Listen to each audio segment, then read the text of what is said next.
I would like you to watch this video. It will take a couple of minutes.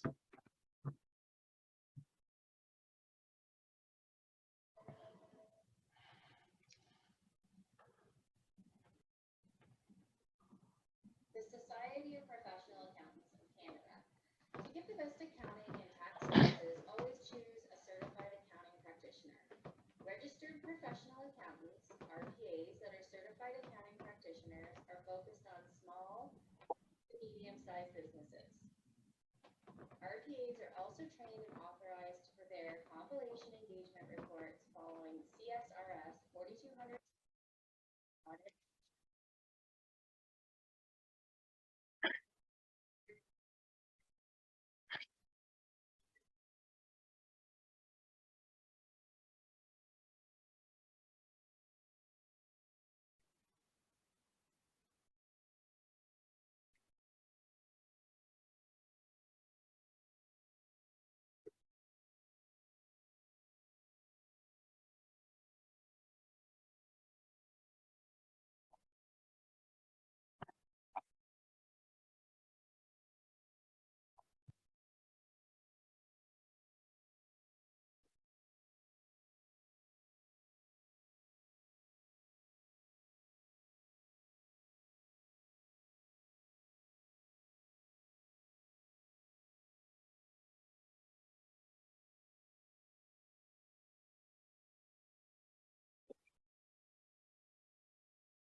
Why does an accountant choose accounting?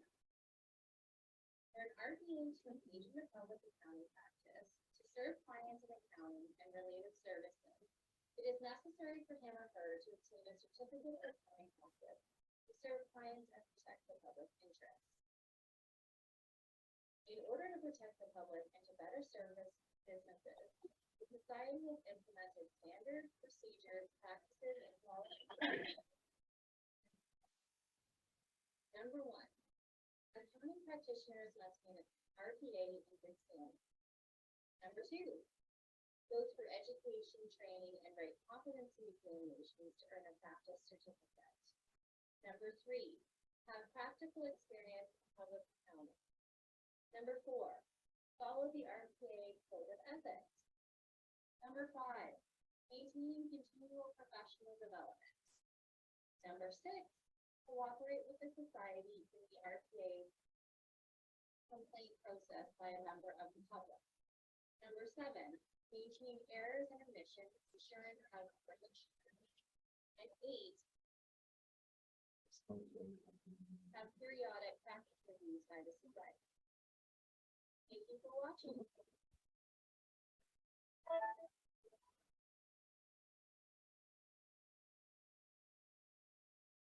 Okay, so I guess just wanted to remind all of you who are in public practice why all these things are important for us as an RPA to maintain all these guidelines and standards as a practitioner and as an RPA in practice.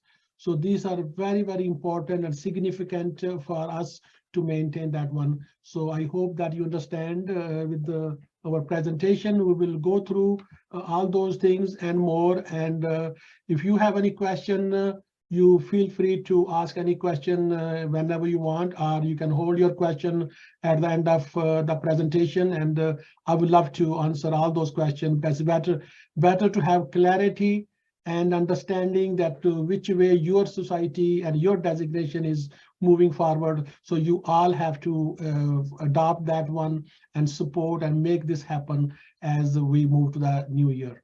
Mr. Chowdhury, we have a question from Rashid. Mr. Rashid, are you there? Yeah, but somebody has any question? Well, if you want to see the video for the problem with sound, I put it in the chat, so you can go to the YouTube channel and see the video after if you want. Okay. Continue. Okay. Thank you. So this is the agenda for today's town hall meeting. We will discuss all these items starting with education review, member MPE updates. So what is happening new with the mandatory professional examination, CPD. So we need to do some better planning and better guideline for our members about the CPD and practitioners focus. So we need to make sure that our practitioners are focused. And definitely the public relation and brand recognition is also very important on our agenda for year 2023. And the new committees and their term of references and their goal and objectives for the 2023, we will touch a bit on that as well. So we'll go there. So let's go to the first thing, education review. So just for your information, year 2000, when we reformed our RPA designation, we started to establish our prerequisite courses. We established our mandatory professional examination. We established our CPD plan and guideline and implemented the CPD requirements. And then next thing which we're going to be moving towards is the RPA specialization. That is something which will touch base next year. So let's start with the prerequisite courses. So at that time, it was a good opportunity for us as an RPA, being a small organization and reinventing the whole program for the latest technology and latest knowledge for the accountants at that time. It was a long and lengthy and complicated process, but we did it. And at that time, we established 16 courses for the prerequisite courses, prerequisite for RPA.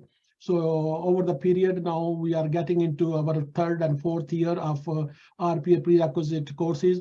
We got a lot of feedback from the profession and from the academic community and from the industry leaders that we need to make a little bit prerequisite courses more elaborate and more relevant for the job market and for the profession, what we focus ourselves as the accountant for small to medium-sized businesses. So the prerequisite courses, I just wanted to share with you that these were the 16 courses on the right side. We had to start with the entry level 4 subject, then technician level 4 subject, and professional level, and then applied level. So we are recommending our engagement and the learning innovation team is recommending us that we must add 4 more courses. So that way it will become like a 20 courses. That will be the foundation of the RPA members. So we are adding in order to make it more relevant. And these 4 courses will start. Number 1, economics. So 1 or more courses covering the following themes of microeconomics and macroeconomics. So I think this is very important for accountant to understand economics, to that's the base of our accounting practice and accounting knowledge, that our member must also understand this one. So we may combine both micro and macroeconomics into 1 course. That's our team is right now investigating and looking into it. And these courses will be offered through RPA on our RPA learning platform. And it will be available online. And then all those students who are registered with colleges and universities. So if those courses, they are not available from those colleges and universities, they can register with the society and take these courses through RPA learning. And the next one is the mathematics. So we need to also have our member focus, the young member, on business mathematics and introductory statistic. So that is something also we will include in there as a second subject. And the third one is the business fundamental. So the fundamental of business regarding marketing, entrepreneurship, and business strategy. I think it's also very important for our member to have the knowledge of this area. So we'll add that third subject. And then fourth one will be the business communication. Basically, business communication is the most important because the majority of the accountants in Canada are coming from immigrant communities, and definitely a business communication, English as a second language, is very crucial and very important for them to understand and to follow. So going back to the next one, One question, Mr. President.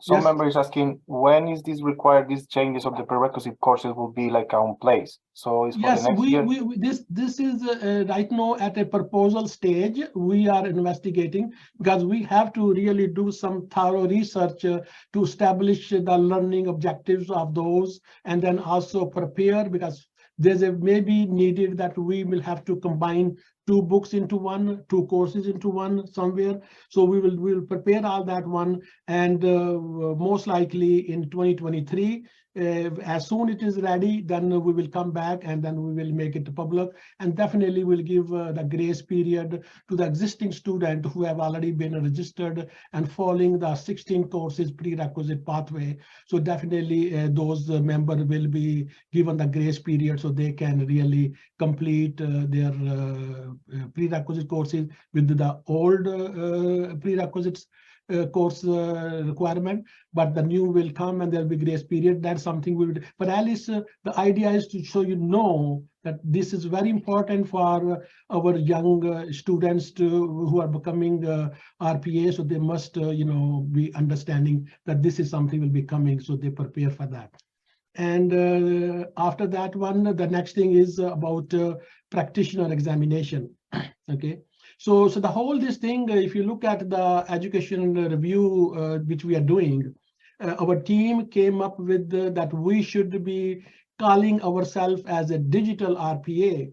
So we have to embrace complete technology. Everything should be done through using the technology, paperless, e-commerce, e-accounting, cloud accounting, and wherever possible to have all this digital accounting implementation in our practices and for our members who are working as an employee in the industry. So this is our idea to move RPA as a digital RPA. That's the future, and we are embracing the future, and the next level coming for accounting profession has to be digital. So that is something which we're trying to make sure everything which we do must be geared toward digital future technologies. So next thing is about same thing as a education. What other thing RPA does is have a certificate of accounting practice. So that certificate of accounting. Mr. Rena mentioned that is a very good direction, expand the education. The education is necessary to have the best quality for RPAs. Exactly. This is the whole our idea. Our idea is that we need to have the confidence of the industry and confidence of the public that they can trust, they can rely, they can depend, and they can feel confident and safe and secure whenever they're dealing with an RPA. So our member RPA should always be competent and have the complete knowledge and information. So the next thing which I was talking about, the certificate of accounting practice. So when in last year, when in Rush, we implemented this certificate for practice, because it was a requirement for our member to do the compilation engagement. You have to be a practitioner. So basically, if you are not a practitioner, you don't have certificate of practice, you will not be able to do the public accounting. So that's why it was important. In Russia, we did that one. And now we are in a process of establishing a complete comprehensive course for certificate of accounting practice, which will also include examination. So most likely it will be a multiple choice exam. Where all those RPAs who have taken this program for practice, after doing all that study, there will be exams. So then at least that will give them the confidence that yes, they did pass that exam, and they are now more competent and qualified because they understand why it is important. And another area is about MPE, that's a mandatory professional examination. So I have one question. Sorry, Mr. President. One question from a member. What is all the requirements to become a certified accounting practitioners now? And once the exams come to play, will be all the requirements in place to be a certified accounting practitioner? Yes. So right now, at this point in time, there are. That's why I showed you the video what is the fundamental requirement to become a practitioner. So in part of that is also training involved, so education and training. So that education training, we will have those PPC courses, which we already had 10 PPC courses with the 2 assignments, case studies A and B. So that will be still theirs, because that also shows them how to do the compilation engagement and as a practitioner, and we will have that one. And then we also added 2 courses, which one is CSRS 4200 course, and one is Code of Ethics, the accountants Code of Ethics. So that course. So basically these 3 things will be part of the certificate.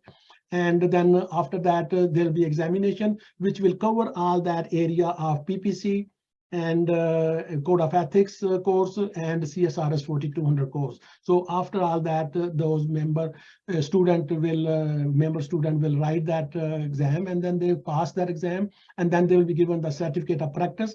And as our guideline explain, that certificate is only valid for 5 years. So that means once that 5 year completed for a practitioner, then definitely there will be a new revised and up-to-date new information and study and examination. That will be something we will discuss when we get close to completing our first 5 years of this certification. So then next thing was I was talking about MPE exam. So MPE exam, as you know, that RPA is the only organization, especially in Canada, that which offers the opportunity for our student to write our mandatory professional examination online.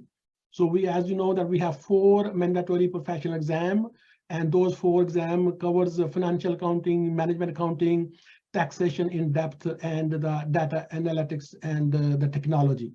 So these 4 exams, they're all review sessions are available, and member student write that exam online, which is secured and securely proctored, and it's very good opportunity for RPA that our student can write this exam from all across Canada, even from overseas. We had some student wrote from overseas as well, so then they can become RPA after completing this MP exam. We do this exam twice a year, in June and in November. So we'll continue keeping that as the best time, because student will have time to study and write exam. And then we also started a new pathway for those practitioners without designation. And we gave them the opportunity that any practitioner without designation with 5 year practice experience can also become RPA. And then they will be exempted from prerequisite courses. They must take the review sessions, and then they will only write a concise MP exam, like a 4 subject into 1. So they will only have to sit 1 exam for 3 hours, and then they pass that one, and they will be given the RPA designation. And we also planning to have a concise MPE exam, maybe every month available, because obviously there will be not like a fixed time for that. So we will establish and we will announce in our newsletter and our social media that once a month that concise MPE also be available for those practitioners without designation to write that exam. So that is another area. So, Mr. President, another question there. So what are the difference between the concise and the regular MPE? Who qualify for the concise MPE? Yes, so the concise MPE exam is only for those accountants who are practicing right now. According to our survey, there are around 5,000 plus or minus practitioners who have no designation whatsoever, and they are practicing accounting, bookkeeping, and tax matters in the practice. And it is our responsibility to try to give them a pathway so they can be designated, they can be trained properly, they can have continued education, they can have accountability, and public can be protected and saved from those people who are not competent and not giving the proper knowledge and services to their clients.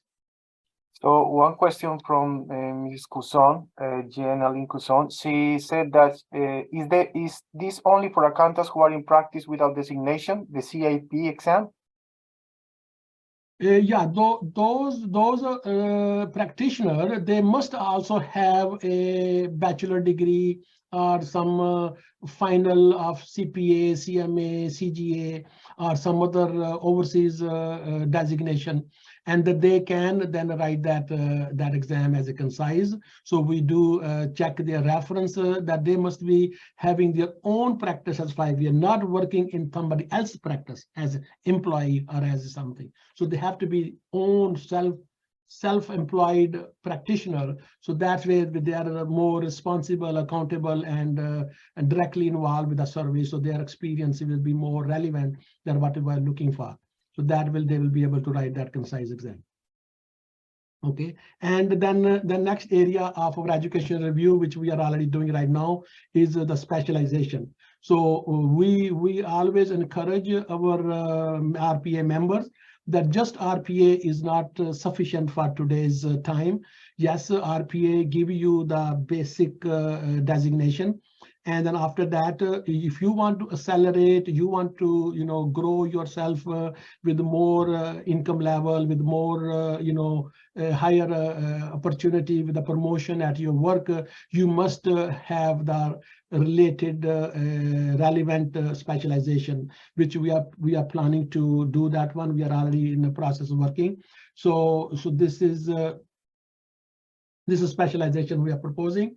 We want our member to stand out for endorsement with specialization. So that specialization will be coming in maybe next year or so. That will be a cloud accounting. So RPA member can, after becoming RPA, they can choose to become a cloud accounting specialist. They can also choose to become a tax specialist with in-depth knowledge of taxation, or they can also move to the trust accounting. That's another area where our member can accelerate, because a lot of opportunity as a trust accountant. Because I think it's very important for our member to understand, if you are just an RPA, there will be so many RPA. How do you stand out? So you can only stand out and you can become more valuable by picking or choosing to have some kind of specialization. And we also have our mutual recognition agreement with the CPA Forensic in the USA. If some accountant want to become a forensic accountant, they can definitely use that mutual recognition agreement with CPA Forensic in USA, and then become specialized in forensic accounting. So there are a lot of things which you will be exploring more, and we'll be step by step, one at a time, we'll be launching these specialization for a member. There could also be a management accounting specialization as well. So that is other thing which our education team will look into that one, and we will start rolling into that.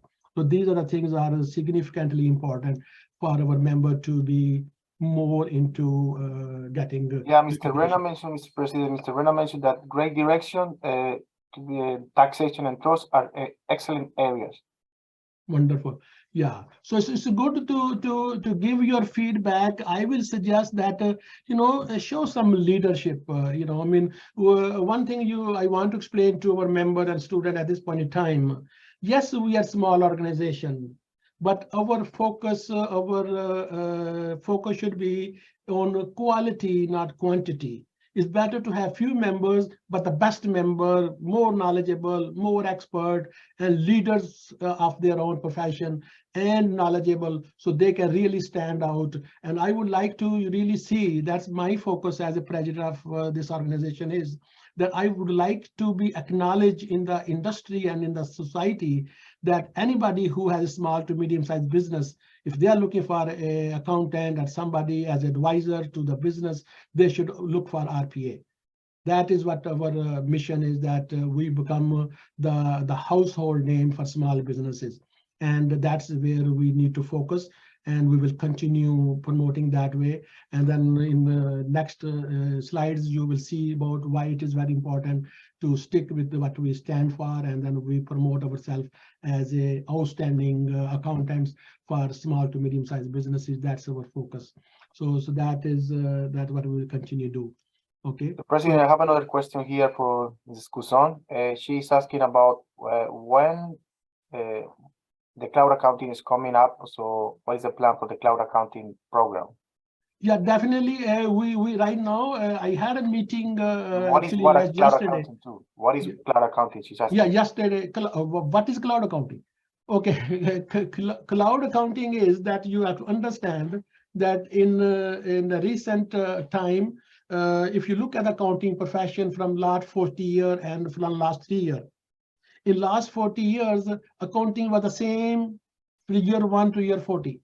Same way you go open your software in your computer and do your work and you close and you go home. Then you want to do update anything, you have to go to your computer and you log in there and then you update there. So it means there was nothing that you have a flexibility of networking or do it remotely or outsource or do in cloud. So cloud accounting gives us opportunity that a file which somebody is working in a file, that you can work on that file no matter wherever you are on the globe, as long there is internet available. So it means that all your program and all your data will be in the cloud, accessible from anywhere in the world to the multiple staff and multiple senior staff to review the file. So that is where the cloud accounting come into the picture. So that's a future. That's why we are focusing on that specialization to come as quick as possible. But that's where the demand will be for accounting profession in Canada and around the world. I hope that answers your question. So I suggest if somebody has a question, they can always raise their question themselves. Open your video and then we can another member can also see.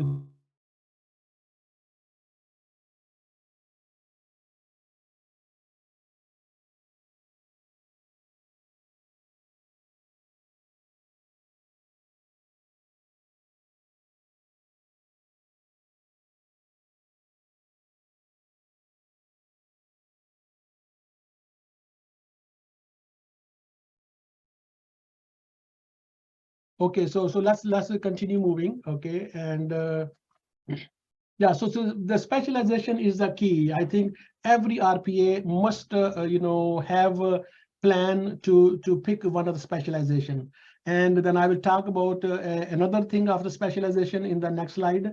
So this is specialization as a professional, that you focus on certain area and then you are known in the industry and in the society, in the business, that you have the best knowledge of that particular specialization. And then basically you can stand out, and then you can also get referral from your own RPA members. Like for example, let's say I am good at cloud accounting and somebody else is good at trust accounting. And if he has anything to do with the cloud accounting, he can always call an RPA and get guidance and share the client information. And that same thing with if I don't know anything about trust accounting, I know another RPA member who's very good in trust accounting, then we can refer our client to that RPA. So that is something that we should also consider having specialization. That's only way that you bring the value to your profession and to yourself and become, as I say, stand out for advancement with the specialization. So that's the key. So you must look into that one and become more valuable. Okay, so another area is the CPD. I know that as a part of our designation requirement, CPD is the key. Okay, and I will always say that more knowledgeable mean more valuable. So if you have more knowledge, you are more valuable. More valuable mean more success, more accomplishment, more confidence. That's all come with it. So when I say that we have, when we started CPD, I became president. At that time, we only started with 20 hours annual CPD hours. And I find, obviously, at that time, mostly our members were experienced, knowledgeable, and aged membership, and they was not kind of very much into CPD, and they were saying, I know it all. So, but now I see that the young, new accountants becoming RPA, so it is very important for them to focus on the CPD plan. And if they will continue doing their CPD, they will definitely become more valuable and then more confident and do the better job. So our plan is 20 hours per year up till now. So imagine that one, you are a professional accountant And there are 8,760 hours in 1 year. And that is what you do in all those 365 days as an accountant. And to improve yourself, to improve your knowledge, your education, and your training, and you're only committing 20 hours minimum. So when we as a society say that 20 hours minimum CPD, that's a minimum. That doesn't mean that you only stick to the minimum. If you're going to stick only to the minimum, definitely you're not going to stand out. You're not going to be valuable. You're not going to make good money. You're going to get promotion. So in order for you to be more valuable, to stand out, to be more confident, to be more, successful, you must do more than minimum CPD hours. Okay, and I also, I was talking to one of the member. I said you cannot cheat to yourself. Yeah, you can cheat, but then you're cheating yourself. I mean, you're putting yourself down by not having the knowledge which you need and you deserve to have. So that means you must do more, and 20 hours are minimum. As a matter of fact, I was studying the CPA USA. The CPA USA has 80 hours CPD for 2 years. So that in the CPD in the USA, in the CPA, their policy say that every CPA in the USA must complete 80 hours of CPD within 2 years. So they expand that time limit to instead of 12 months to 24 months. But Mr. President, I have a question here. What is the difference between verifiable and not verifiable hours, and what is the condition for that? Yes. So that's I will come there. So just to you member understand, there's an 80 hours requirement in CPA USA and 60 hours requirement in CPA Canada. That's also 2 years. So they also do biannual basis. But we stick to 12 months period, and we started with 20 hours. And I am talking to the CPD committee. Definitely those 20 hours are very little and not enough for our member to be more up to date with the changes, because the things are changing very rapidly. The tax laws are changing, labor laws are changing, technology is changing, everything, and everything is changing. So that means our member must do more than 20 or 30 hours. And I think to do good to yourself and the profession, you must. And then now the moving forward, the CPD will give you a guideline. I asked the CPD committee, to prepare a kind of a plan, CPD plan. So then give it to your members that, okay, this is that whatever CPD the society will give you, it will be focused. So we want our member to have a focused CPD. So they know what they want to do, and they want to take all those hours which are focused to what they want to achieve. And then the second thing, all that CPD you want to do, make sure that they are relevant. So I just give you one example. There is an RPA member, and we ask him to submit your CPD, certificate, what you did. So he sent us 40 hours of insurance CPD hours. The guy probably is RPA and maybe doing as an insurance agent. And he sent us 40 hours of CPD hours in insurance industry. So how can that be relevant with your accounting? The things you do, are you an insurance guy, or you're an accountant? So that is something also we want our member to stick with your profession. And then if you want to continue your RPA accounting designation as a practitioner or as a accountant, so make sure that you focus yourself and make sure you take the relevant CPD. Somebody also sent us, certificate of real estate. Mr. President, Mr. Finley has like a question. These kind of things are mind-boggling right now. Every report comes out in the industry, and there's a big shortage of accountant. I don't know if you know that CRA is hiring auditor with zero experience. That tells you how much shortage is there. So if you cannot accelerate and become successful, cannot earn your living as an accountant, I think you are the wrong profession. You rather invest your time, your knowledge, your experience, you're concentrating on your accounting profession, and I guarantee you, you can have a very decent, respectable living. But then only thing you have to stand out. You have to do more. You have to pick a specialization, make sure your knowledge is very relevant, what you have to do. So all those things are significantly important for a CPD, for our members. Okay. One second, Mr. President. Mr. Finley, can you listen to me? Yes, Yes, ask I your can hear question. you. I just had Mr. a Finley? hi. Yes, I just had a question about the current CPD policy for hours that were recognized for committee work. Yeah. According to the CPD policy published, RPAs are allowed 1 CPD hour for participation in a committee. And that was further qualified in the other issues section that said if you were attending a volunteer RPA committee, that you would only be allowed 1/2 hour per meeting. I was wondering if the CPD committee could review that policy with a view to equalizing the time.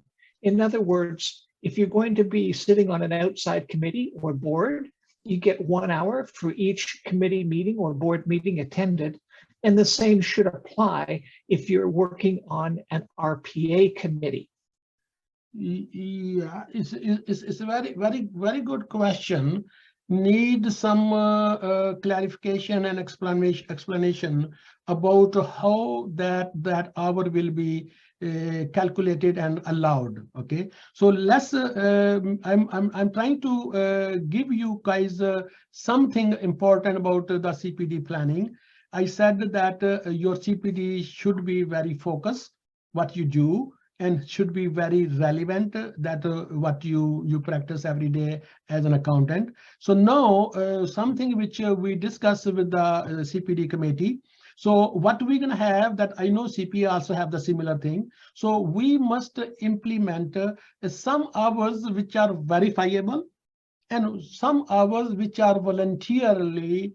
Any member can say, I did this, so these are my hours. So we should, as a professional code of ethics, we have to trust our members, and I believe that they will do the justice to themselves and to the profession, and they will not manipulate or give the hours which really just to fill in the blank.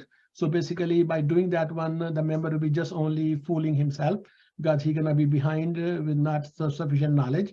So we will be implementing next year verifiable hours. So that means if you have 20 hours, so out of 20 hours, 10 hours will be a verifiable hour, which will be focused and relevant to RPA work.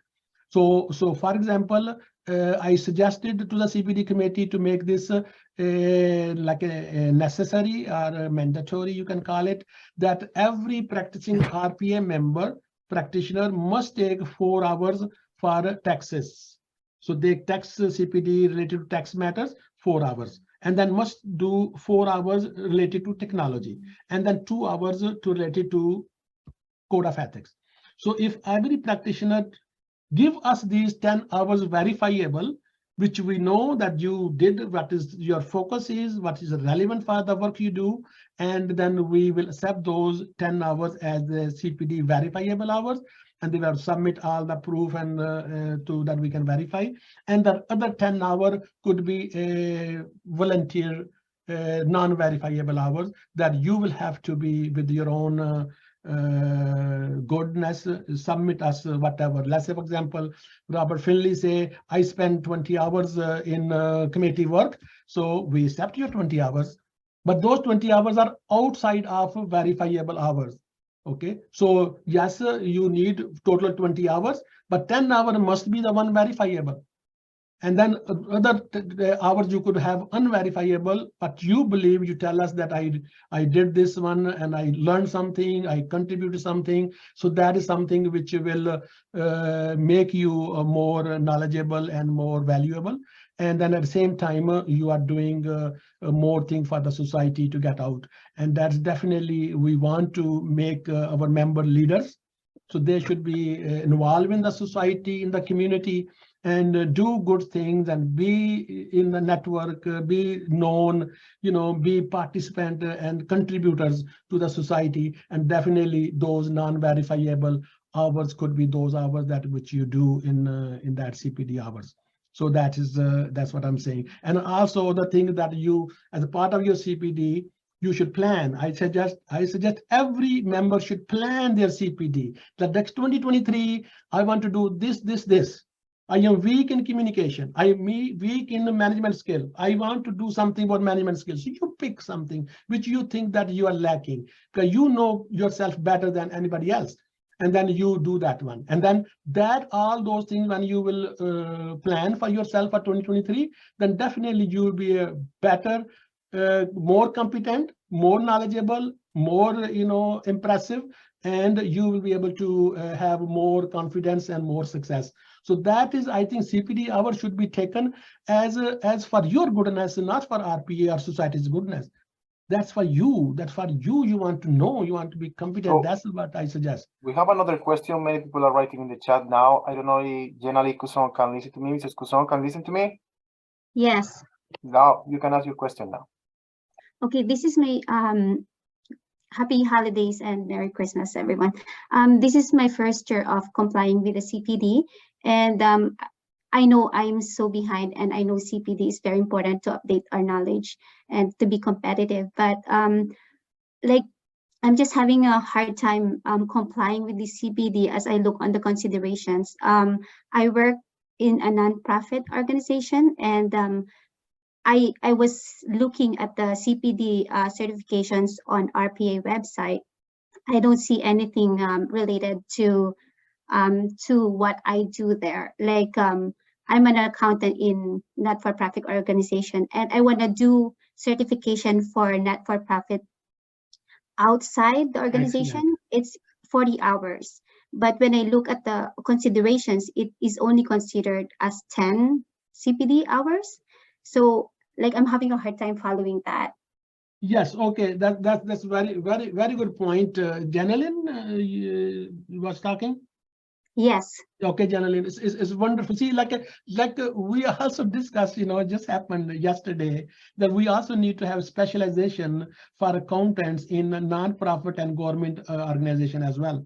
So that will be a specialization coming. So let's say, for example, if you take a course which make you more knowledgeable, more informed, and in the non-profit area of something which related to that, definitely you can take that course, and then you can apply it towards your CPD hours.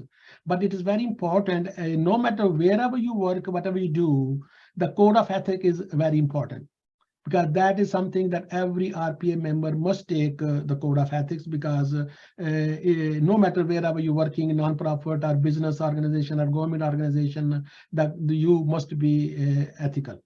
And ethics changes, the scenario changes. So that's why it is very important that you take that course of ethics. And then other thing is technology. I know nonprofit organization, they also are moving towards cloud accounting. They're also moving towards the online, accounting, bookkeeping, all these kind of things. And 365, offer 365, another area that every RPA must know more and better. Excel is another wonderful area that every accountant RPA member should be able to be good in Excel. And obviously, we are not talking about data analytics, Power BI, and other advanced level of technology courses, which also can be taken as a non-profit accountant.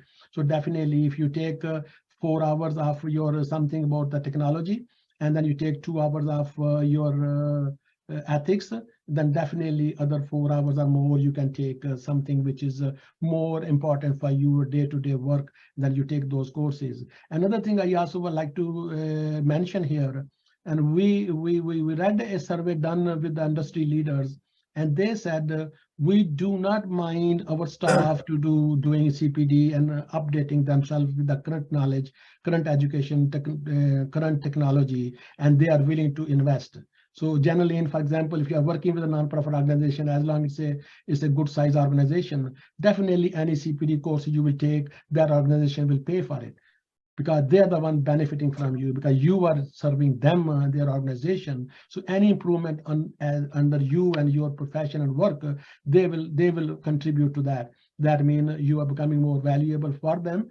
And then at the same time, when you know more, you learn more, definitely you have better chances of promotion and increase of your pay. So these are the things why it is better focus relevant. See, exactly. So the two criteria you right now mentioned on by that one, it has to be focused, has to be relevant. So you are a nonprofit, you pick what is relevant to your nonprofit, and then you take that one and then you accelerate, then you become more knowledgeable, more important, more, team player in your organization. That is exactly why I said focus on that, make a plan for that, and once we have, we will in future, very near future, have specialization on accounting for non-government and non-profit organization. Definitely there'll be opportunity for other young accountant to choose that area for specialization. Mr. President, we have another question from Mr. McCullough. Are you there? Yes, I'm here. Can you hear me? Okay. Yeah. Could you ask anybody question to have their video so then we can see that the member can also see, make it more interesting and more interactive. Yeah, I can't see where the video is here though. Oh, you don't have video? I don't see the video part here. Okay. So Anyway, let me just, I'll ask a question though. Okay. Happy holidays, everyone. Zubair, for the assessment fee on the non-verifiable hours, is that still stand? Because I know there was a $30 assessment fee for the yes, the okay, CPD. that's a very good question. Okay, now let me tell you one thing. Okay, we are all accountant. Okay, one thing we have to understand. Time is the money. Time is the value. Time is something which we cannot stretch. We can stretch the dollar, but we cannot stretch the time. We have a limited time and we have limited staff. Okay, let's say, for example, one member, he is taking CPD the whole 12 months, and then he went there 1 hour CPD there, and he submit us, then took another 1 hour, then other 1 hour. Let's say hypothetically, he got 20 hours and 20 different seminars or courses that he did, and he is submitting every month or every week one certificate. So imagine that, think about hypothetically that now in my office, an email comes and Alejandro opens the email. Oh, here is, Jim sent me his 1 hour CPD. So what he has to do? He has to leave everything else. He has to open the CPD, screen, and then he has to check everything and then approve everything and then post everything in Jim's CPD report. So imagine the time he's spending there. Okay, so now what we put that $30 charge for the member, that they're paying not for something to put that fine on them. It is something to pay for the time, because if Alejandro is not spending that 15 to 20 minutes or half hour on processing Jim's that 1 hour CPD, he could be calling 10 people or doing something else or promoting a social media or anything else. So that means the time is value. We do not have too much staff here. So what member can do, member can accumulate all those CPD hours and then submit at one time. So let's say, Carly, you had 5 certificates of CPD. You keep it with yourself and you submit all at one time. Okay. And then if you submit one time, we should only charge you $30, even though it will take a little bit more time.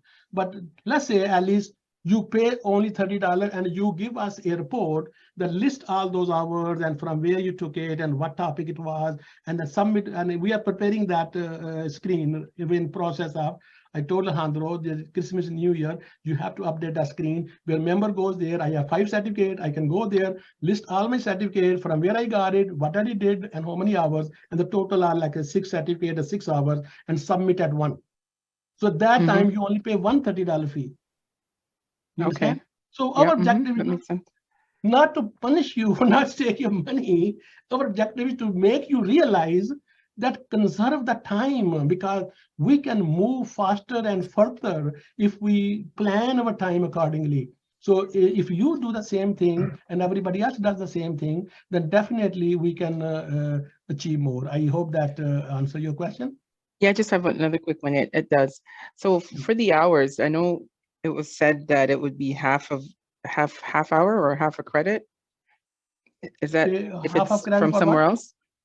For the CPD. No. What the direction is given to the CPD committee, they will communicate with you guys in New Year. So everybody must take 10 verifiable hours. Right. That is something we will check every single thing. Why did you have to do this course? Is that relevant to you? what technology 4 hours you did, definitely it's relevant. We will suggest to you, I will suggest to our member, these are the technology courses, take these courses, because we know they're going to be used day to day. We will suggest to you, this is a text course, 2 courses or 3 courses or 1 course for 4 hour minimum that we will recommend to you. And then we will also recommend to you code of ethic, CPD that you take. And then other than that, you submit to it with your own honesty, with your own discretion that I, Curly Makala, was involved with my church. I did their accounting, their bookkeeping, I did this, I did that, and I spent 30 hours there, and I submit that report, and then whatever, and signed by your president or priest, or church or mosque or temple or whatever, or any non-profit organization or any community organization or any government organization that I am serving there as a volunteer. I'm doing that service to the community, and then you get us that letter from your president or from your priest or whatever, and then you say that's Carly McCullough spent 30 hours as a treasurer or this or that, and then she contributed to the society. And obviously when you go there, see, no, imagine that one, you as a going to the church and working as a treasurer of a church. Imagine the network you're expanding. The church, no, let's say church has 500 members. No, 500 members know who's Carly McCullough. And they also know that Carly is RPA. So imagine that when you promoted RPA, you promoted yourself, you promoted your society, people will understand, they will know that one, RPA, they're very good, they contribute. So this is the goodwill we want to bring to the RPA. We need to goodwill, knowledge, networking, contribution, and everything adds up. But definitely you will learn many, many things being involved in the church as well. And so that is also, so instead of sitting home doing nothing, Allah, you did 10-hour verifiable, the rest you do others. So I suggest that we should not always stick with the minimum CPD hours. We should try to do more. I'm telling you, I always did more than what's the minimum required. Even though when I was RPA, there was no CPD, there was no CPD policy, no CPD offered, but I did myself.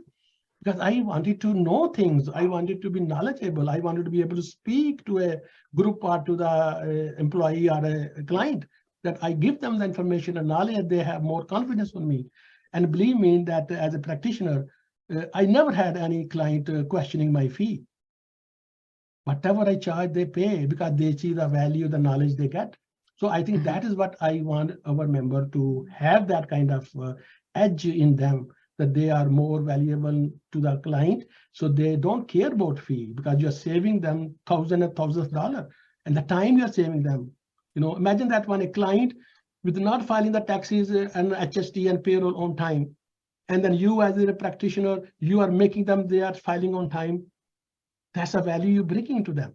Imagine how much time they're saving, how much time they have to go to do selling or producing what they do, instead of wasting their time on counting and bookkeeping.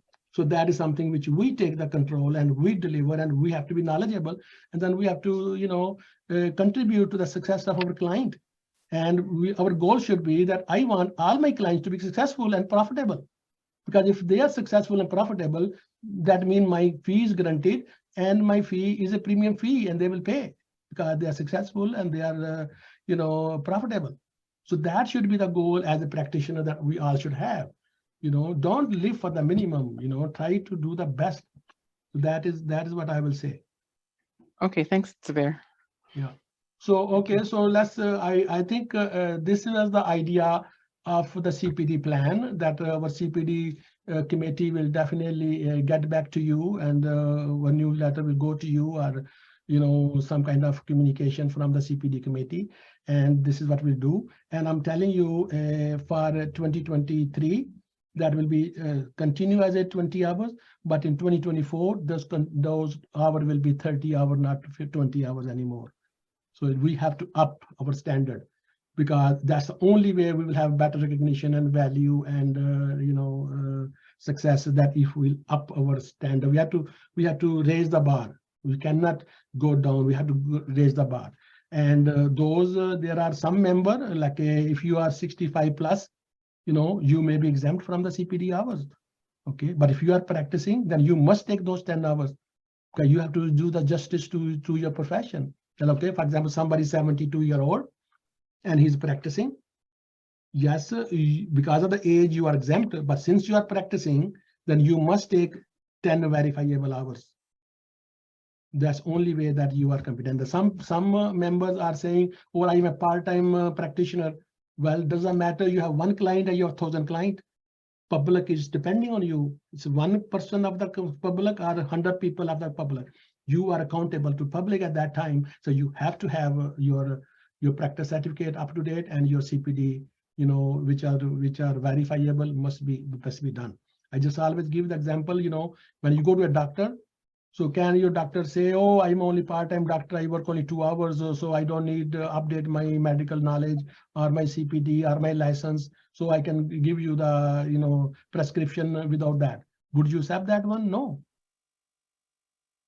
So that some of our members are part-time practitioner, so they should try to move as a transition from part-time to full-time. Okay, so that is what we can recommend to them. Okay, so One last I question, if we can carry forward hours. What? One question for a member, Mrs. Boyd. She's asking about carrying forward hours for CPD next year. Verifiable hour? Carry forward. If you can carry forward. Yeah, okay. So since our CPD term is 12 months, so you cannot carry forward your hours. You have to be within January to December, you have to submit your 20 hours, 10 verifiable, 10 non-verifiable, minimum. You should submit more. We want to see more. We want to see that our members are doing 40 hours, 60 hours, 100 hours, but that covers a minimum. So that will be for the January to December. Okay. So the next item here is the practitioner's focus. Okay. So just for your information, you all got accounting practitioner's handbook. So when you got this, I don't know how many of you really read line to line, word to word, page to page. I don't know. I read that practitioner handbook twice, and I'm telling you, the value in the practitioner's handbook is you cannot even value that book. It's so precious book for our RPA practitioners that everything is in there. You have the best engagement letter, you have best management letter, you have best guideline, you have everything the best in there. And as a matter of fact, I must thank to AASB board for preparing this year's RS 4200. And we are blessed that we got that thing done for us without our contribution, without our financial burden, without our time consumption. They gave us the best. I'm telling you, I am very grateful to the AASB and very thankful to AASB to producing the CSRS 4200 and giving us those guidelines. And we must take those guidelines as a Bible of accounting. And we must read, we must understand. Could you imagine that engagement letter of 7 pages? If you have to go get that letter drafted by a lawyer, you need 7 lawyers. Mr. President, we have a question from Mrs. Boyd. Where I can find the handbook? Where is it? Well, that handbook was given to the members at our AGM. If some member were not attending the AGM, they can definitely call to the office and order their practitioner handbook. We had that on the USB. So it's a keychain USB. You keep with your keys all the time. So plug in and you know everything. And also covers the code of ethics book as well. So we would like to enhance that practitioner's handbook, add more things into it. And I think our members should also contribute something. You're not only always to get something from the society, you should say, I did some research, I found this one, I would like to share with my member, and it's something very good, important for our practitioner. So be proactive, be contributor, not always taker, always become a little bit giver too. So only then we can prosper and we can grow and we can be valuable if we all share and contribute. Knowledge is, wherever you get the knowledge, take it. Yeah. So I will again emphasize to all our members, please read that handbook again. This is a good time, holiday season. definitely you're gonna be bored during this holiday sometime. So you have a boredom, and you just open your handbook and read it and understand it. And then you will see the value which RPA bringing to you practitioners, this is a tremendous value of this handbook. And I really applaud Harry Sommer and Umar and Jim Green for doing a wonderful job. That's a piece of art that you have. We will build on it, and we'll make it even more better. So that other item for practitioner focus should be the professional code of ethics. That 101-page book, professional code of ethics, which we adopted from the international ethics standard.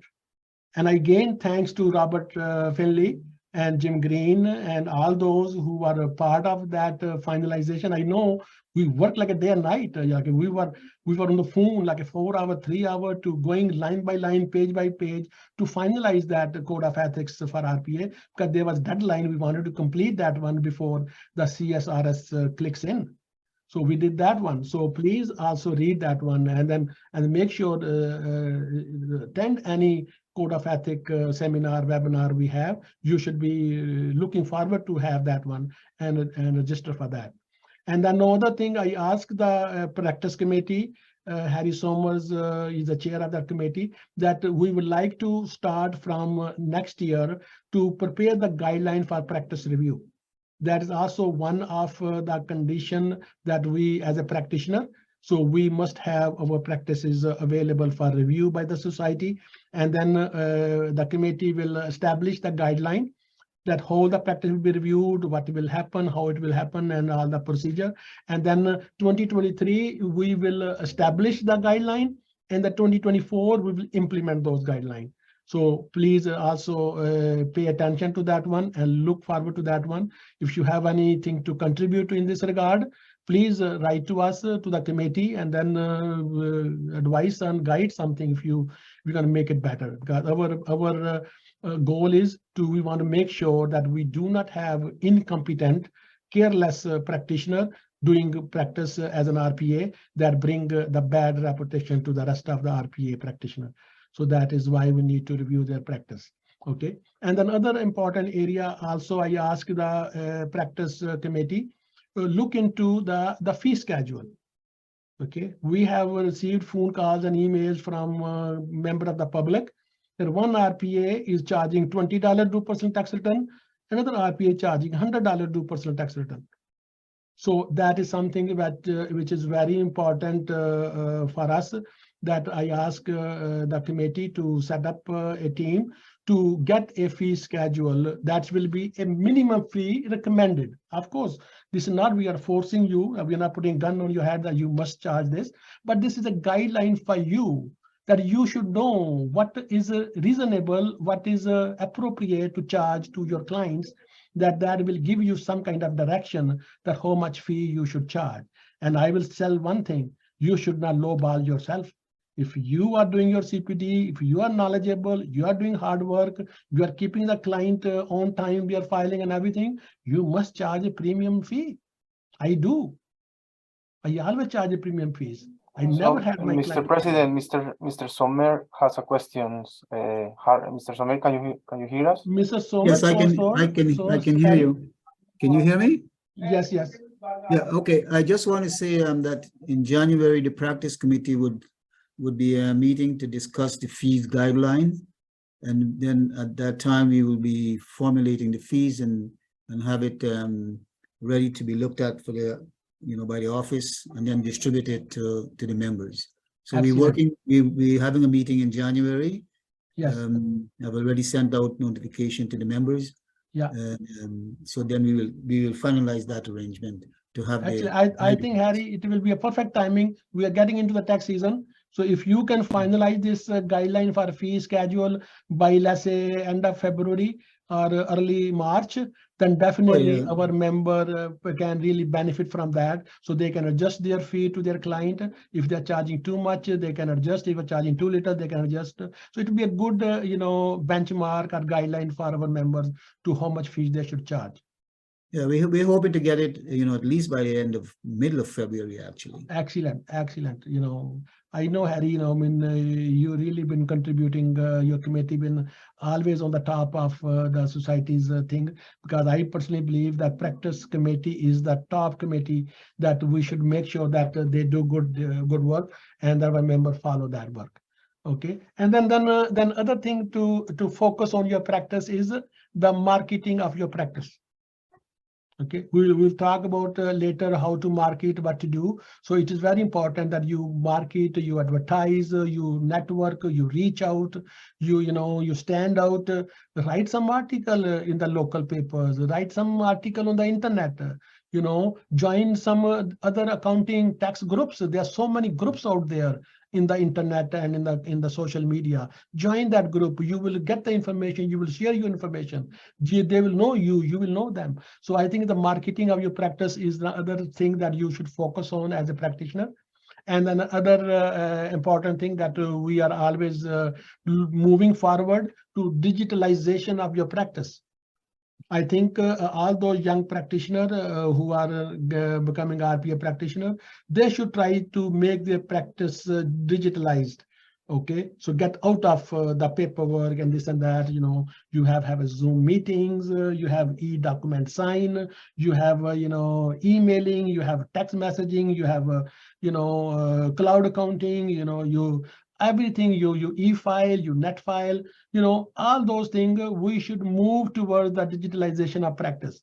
And that is something, once you do that one, definitely the public will look at you more respectfully, because they will see that you are adopting the technology, you're making it neat and clean and more accurate, more presentable. And then once you do all that one, definitely your fee will go up and your revenue will go up and your confidence and your trust of your client and your employer will go up. So I think that digitalization is the next step. As we said, the digital RPA. So digital RPA means also digital practice as well. Okay, so anybody want to add on to something like that? Anybody want to say something on this? Harry, did you raise your hand? Yeah. Yeah. I just like to add what Zubair is saying there, because right now I am working with my office and I'm not in Canada. I'm actually in Panama. Wow. actually in Panama, but I connect to my office every day and I'm working just like if I was there. So the cloud accounting is working really good for me. Excellent. So see that's what the future is. Can you imagine? I feel jealous of the young people, because when I was young, I have to go to work. I have to open my own computer. I have to open my filing and filing cabinet and papers and paper files and all that. Imagine that one. If I was born today and I was Generation Z and Generation X, I would have been enjoying my life, sitting at the Panama beach and doing my work at the same time. Imagine. I'm telling you, accounting is the best profession moving to the future. And there's a big demand, a big respect, and I think anybody who have become RPA and RPA practitioner, they are in the right track and they are in the right move of their life. Okay, so then another thing is from digitalization of practice to add value to your practice. Okay. So that is another thing. Okay, you have to know more in your practice than just one thing. Okay, so you should be able to guide your clients in more different areas, communicate with them better, share the information, share the experience, share the knowledge, and guide your clients towards the success and to solve their problem. And solve a problem will add the value to your practice. And also select somebody to mentor. So take some young RPA and mentor that RPA, younger new accountant, and that's another area of that one. And train some new younger student or accountant, and then that will bring the value to your practice as well.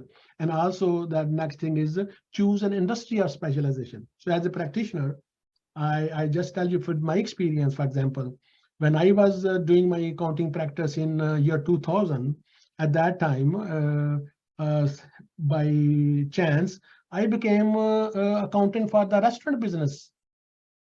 Like every time a new restaurant open, they call me. because I was famous in my area that Zubair is the best accountant for the restaurant business, hospitality business, because I learned from all the clients. I learned what is required for a restaurant business, and I became more knowledgeable. And I became more knowledgeable. Imagine that I had big franchises on my list. I had a lot of new businesses, restaurant businesses, and coffee shop businesses, bar businesses in my list. So I was I picked that niche market at that time.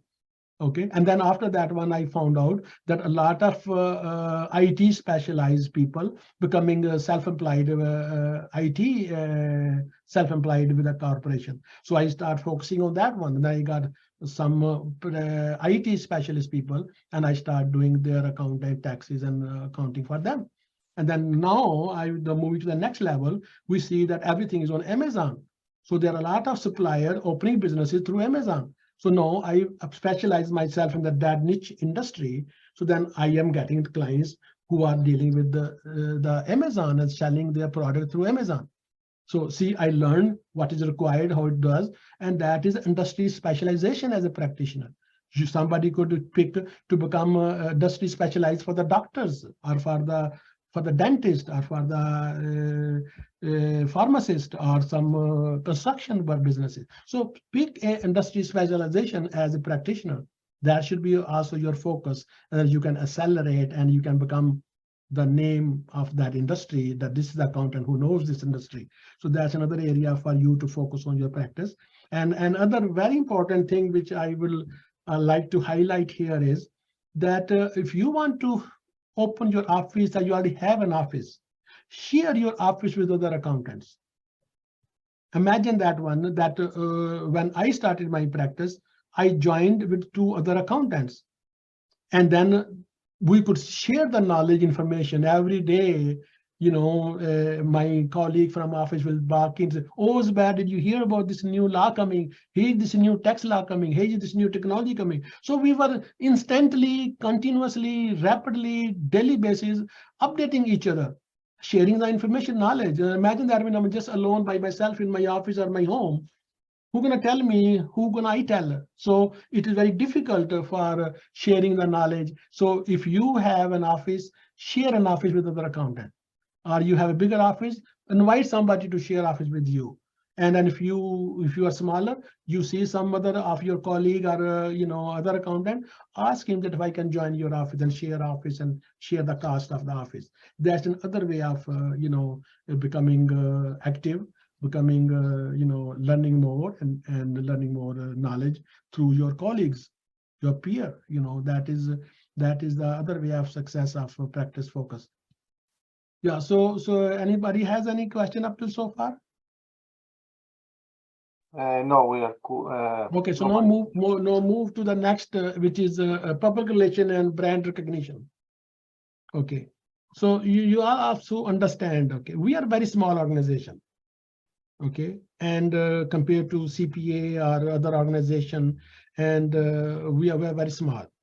So that means we have a lot of work to do to be have brand recognition with our industry, our peer, and at the same time the general public as well.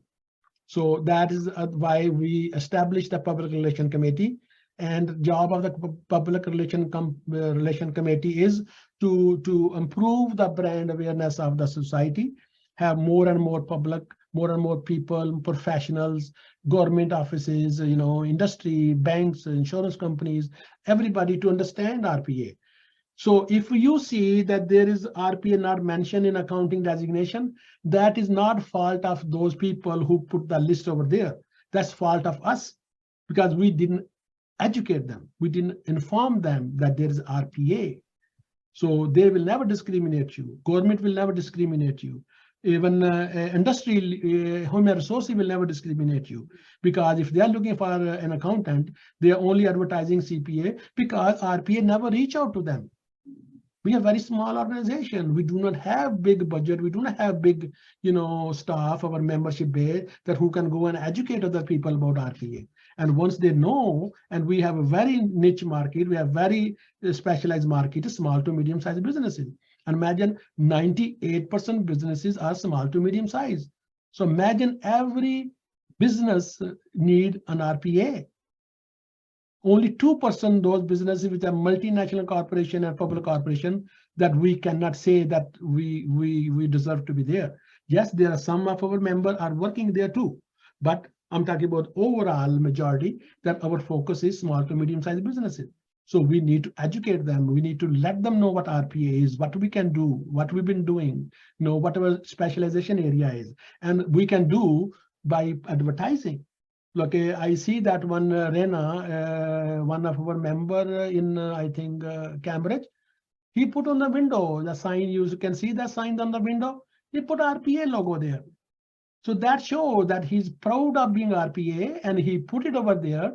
And then his employee, his friends, his clients can see that Rana is a RPA. He's proud of being RPA. So how many of you have a practice and have a window sign like that? So do that one. Put on your business card. Put on your website. Put on your stationery. Put on your office. Put that sign over there. That's only way public will know. Imagine we cannot educate one by one, but we can educate them as a group. And then I also want to show you that this gentleman, he's also a member. He advertised in a Toronto Star, in digital Toronto Star. Imagine that he put RPA logo there. Accounting, bookkeeping services and RPA logo there. And then that's how he advertising RPA. Imagine. So he's doing the good job to promoting RPA, and member like that deserve, our thank you and appreciation. And I think it's the job of all of us to do the same thing. Cost us very little or nothing. And our brand is known in the society, in the public, and in the business community. And President, the third, Mr. Rena want to participate in the Rana, discussion. you want to add something?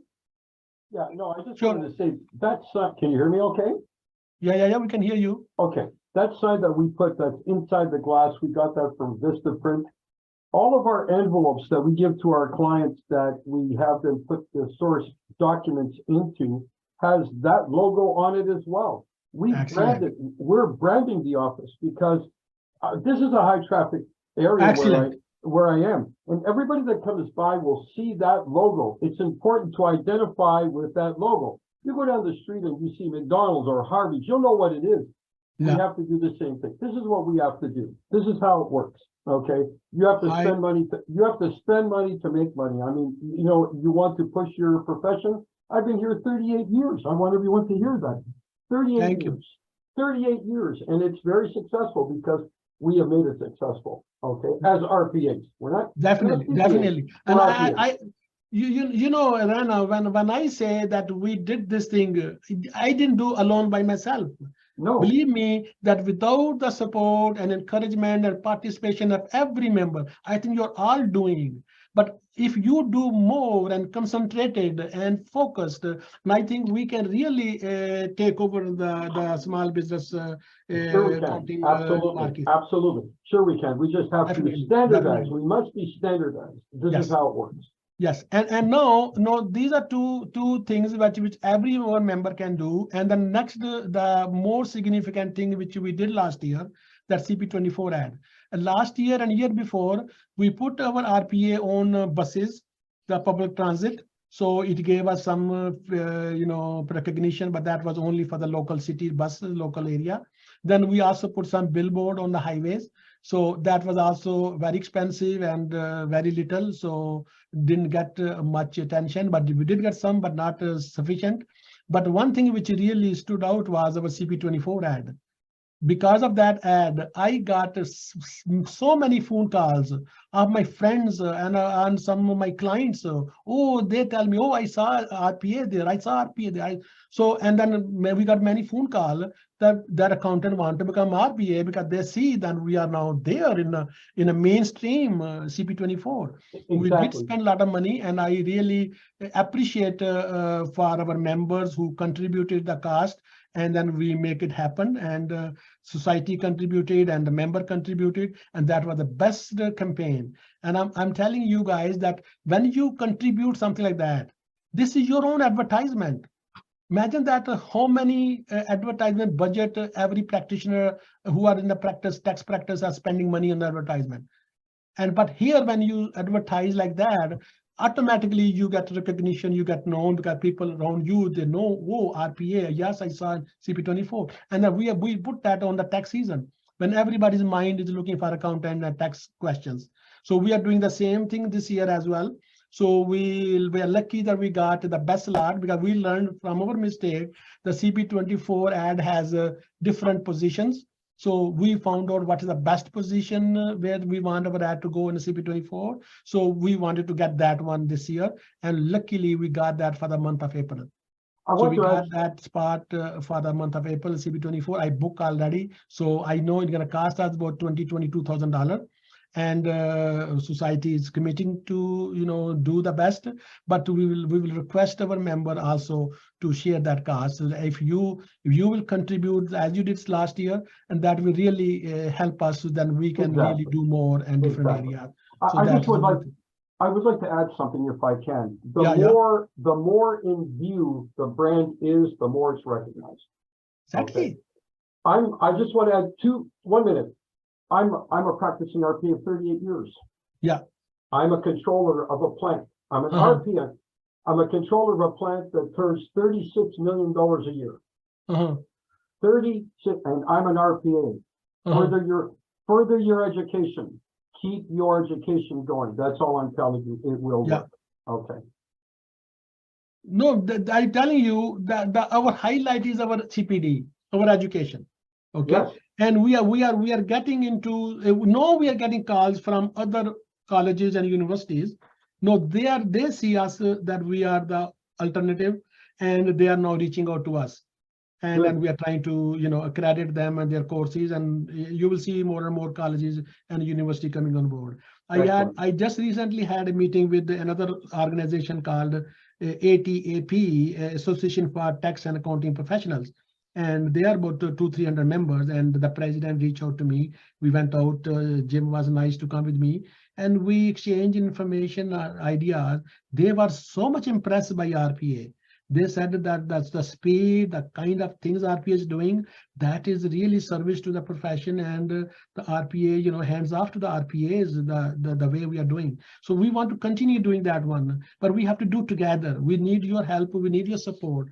And then we can all do together, I'm telling you. And then you want to be proud of the society you belong to.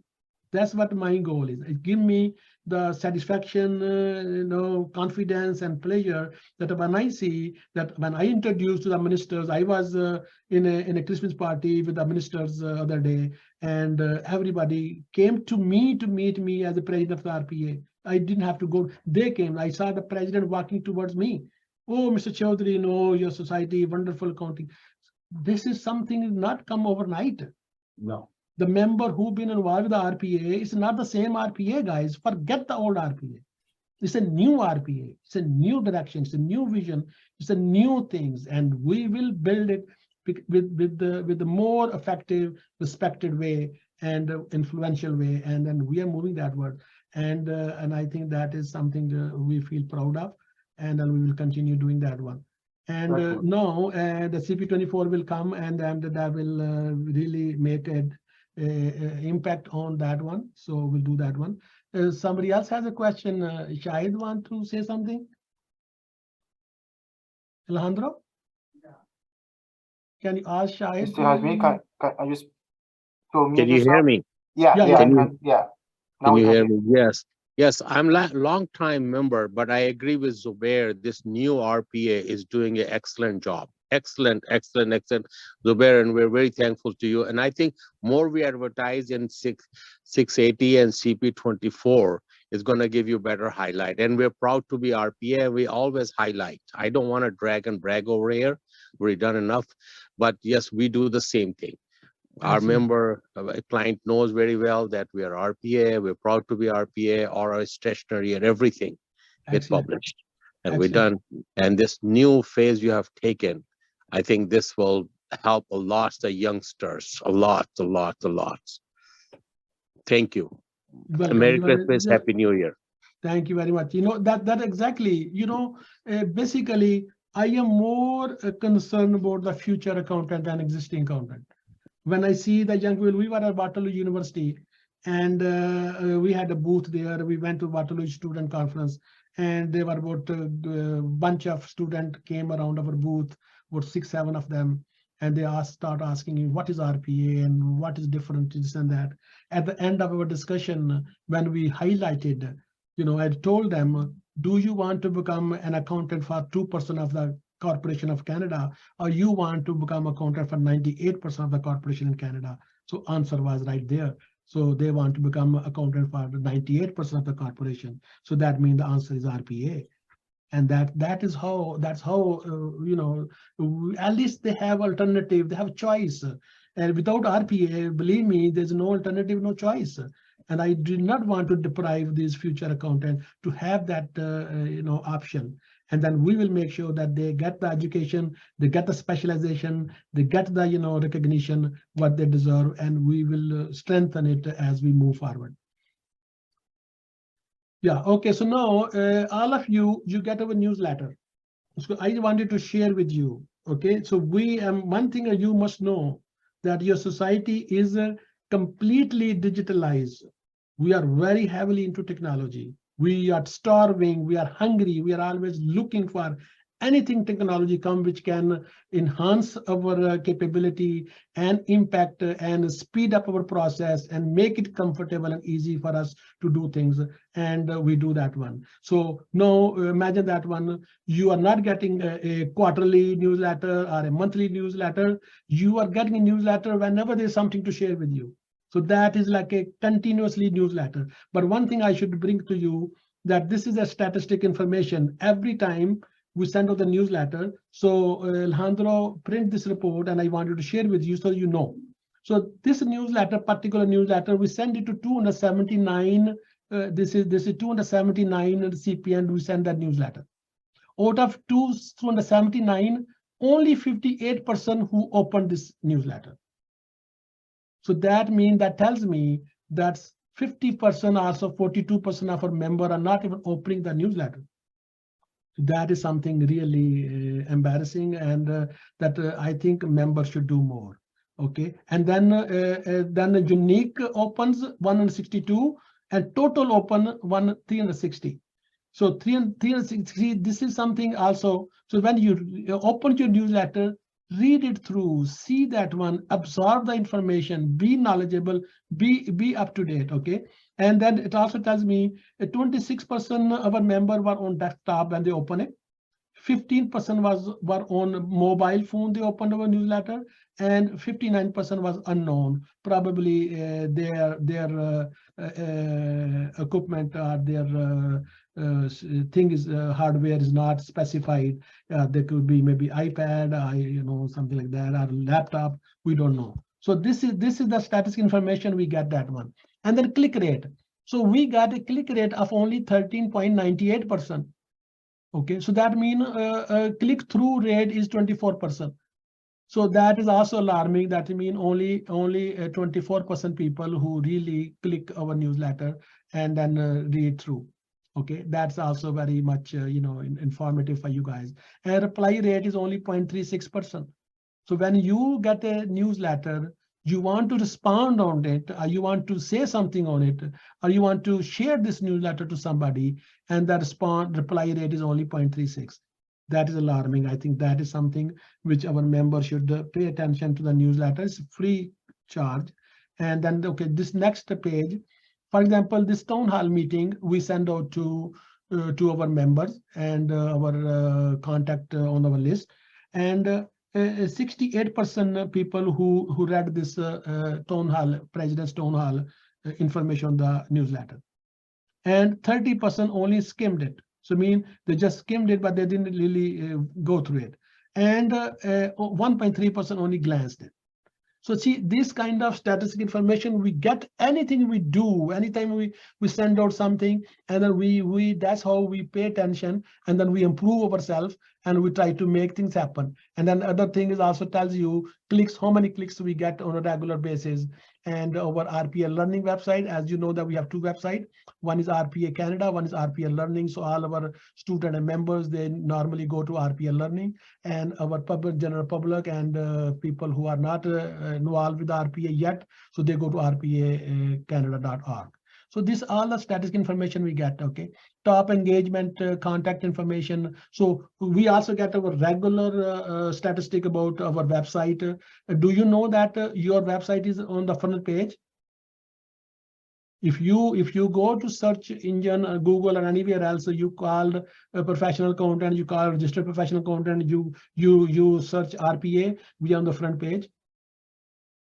And do you know that we don't spend a penny on to be on the front page? That is because we create enough, content on the internet activity and postings that regardless of we don't doing any SEO, we are on the front page. That's not amazing. That tells you how much hard work your office and your staff and your board is doing. So without spending a penny, we are always on the front page. And how many of you have even looked RPA on Wikipedia?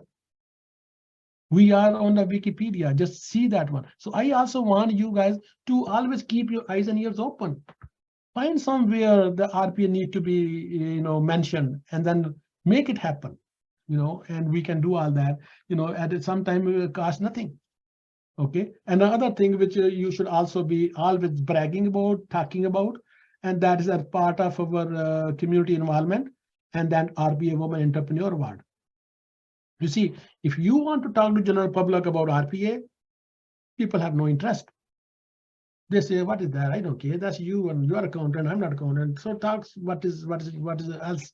So this RPA Women Entrepreneur Award open that dialogue discussion, because that is where you can mention about, oh, RPA does Women Entrepreneur Award. So right away you got their ears and eyes, and you can then talk to them RPA Women Entrepreneur Award. At the same time, you mentioning about RPA, mean they know what is RPA, then you tell them what RPA is. So that is another way of getting attention and recognition and awareness of RPA by promoting this RPA Women Entrepreneur Award. And imagine that we have all these entrepreneur women becoming our spokesperson, carrying our award in their businesses, and people talk about it. And you all should be talking about that too. If you know around your circle some women who deserve to be recognized and awarded, so nominate them. Talk to your clients, tell your family members. That's what we do. Be proud that this is a cause, because we believe on women empowerment. A real woman empowerment is the economic empowerment, and the economic empowerment through entrepreneurship. And we should help them. If you are a practitioner, anytime a woman, business woman walks into your office, needs some guidance, please help them, make that woman successful. Because that is, you will get recognition for RPA, because RPA focus on women. That's another area of getting recognition and public affair. So this is, I also wanted to, before I close, I wanted to thank all our board members who are contributing to the success of RPA. And now this year, as promised at the AGM, we established 8 RPA committees. And I really take my hats off for all those who have dedicated to become the chair to lead these committees. Professional Practice Committee is led by Harry Sommer, and he did from the beginning. He's doing a good job. Code of Ethics Committee with Robert Finlay is he's the man. I gave him the credit and appreciation that that's the reason why we have our RPA Code of Ethics handbook that was done by Robert as the chair of the Ethics Committee. Continue Professional Development Committee that we established this year. We had in the beginning, but it didn't go through continuously. And then we reinventing and energizing this CPD committee will be led by Jim Green, RPA. And we had a complaint committee we started last year. So last year when we started this committee, Jim was chairing this committee and we had one complaint. So when we went through the complaint, we found out the guy was not even RPA, but he was like a, fraudulent RPA using our designation without our authority. So that was a deliberation done by Jim Greens as the chair of the committee. Richard Hamilton is chairing this committee, doing excellent job. Engagement and Learning Innovation Committee, that's you call it like a education committee. We don't call it education committee, we call it Engagement and Learning Innovation Committee. Is led by Paul Brosnam, who's also our vice president. And basically the guy behind this committee is Mike Senega and his team. Really, creating these programs, these courses, these CPDs and everything. And then we have many courses on our own RPA learning website that students and members can take those courses from us. We are going to launch a management accounting course, business communication course, and some other courses which we are also working to launch that hopefully 2023. So that committee is doing a wonderful job. Other new committee established this year is a Public Affairs Committee.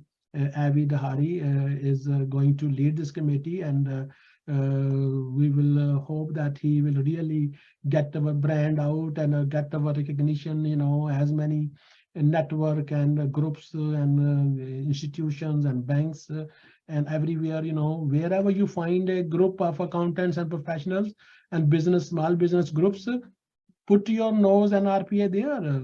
Mention about yourself that we are RPA. We belong to the small to medium size. That is our area, and then we should be part of that.